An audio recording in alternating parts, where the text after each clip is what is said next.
నమస్తే అండి. Welcome to Pavan's for YouTube channel. ఈరోజు హే బలవంత్ అనే సినిమా చూడడం జరిగింది. ప్రీమియర్ షో మనం రావడం జరిగింది. కుకుడుపల్లి బ్రహ్మరమ్మ థియేటర్ రావడం జరిగింది. సో సినిమా గురించి మాట్లాడుకుంటే సినిమా చాలా అద్భుతంగా అనిపించింది.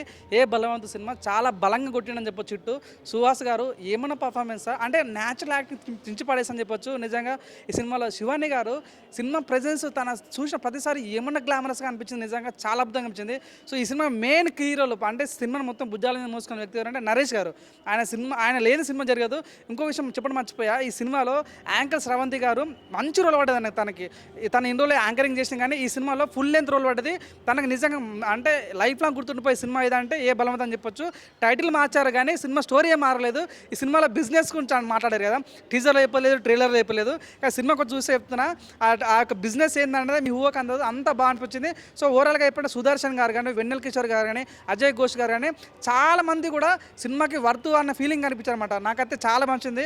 కొన్ని సీన్స్ అయితే అంటే ఫ్లాష్ పైన ఒక సీన్ ఉంటుంది, అది సినిమాకి చాలా ప్లస్ అని చెప్పుకోవచ్చు. సో క్లైమాక్స్ సీన్ చాలా ప్లస్ అని చెప్పి క్లైమాక్స్ సీన్ చెప్తున్నా ప్రతి ఒక్కరు ఏడ్చుకుంటూ బయటకు వస్తారు అనమాట. అంటే మెయిన్గా సినిమా ప్లాట్ ఏంటంటే ప్రపంచంలో ఏ కొడుకైనా తండ్రి హీరో అనే పాయింట్ చాలా అద్భుతంగా చూపించారు. ఈ మధ్య రాజకీయ నాయకులు ఓట్లను ఒక చేపల మార్కెట్లో ఉన్నట్లుగా కొనేస్తున్నారు ఈ మధ్యలో. సో ఆ యొక్క పాయింట్ కూడా చాలా చక్కగా చూపించారు. క్లైమాక్స్ సీన్ చాలా బాగుంటుంది. సో ఫ్రెండ్స్ మధ్యలో బాండింగ్ బాగుంటుంది. ఆ లవ్ ఒక ట్రాక్ కూడా చాలా బాగుంటుంది. సో శివాని గారి క్యారెక్టర్ కలిసి అద్భుతంగా చేశారు. ఓవరాల్గా అయితే సినిమా అయితే ఈ వీకెండ్లో విన్నర్ అని క్లియర్ చెప్పొచ్చు.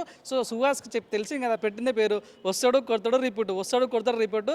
ఇప్పుడు కూడా హే బలవంత్ అనే సినిమా అద్భుతంగా ఆడబోతుంది. చాలా చక్కటి పాయింట్ మీద తీసుకుని ఎట్టకేలకైతే సినిమా చాలా బాగుంది. ఈ సినిమా స్రవంతి గారికి, అజయ్ ఘోష్ గారికి, నరేష్ గారికి, మన సుహాస్ గారికి, శివాని గారికి చాలా కలిసి వచ్చే cinema.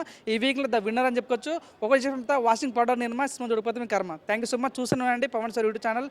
Signing off. Bye bye.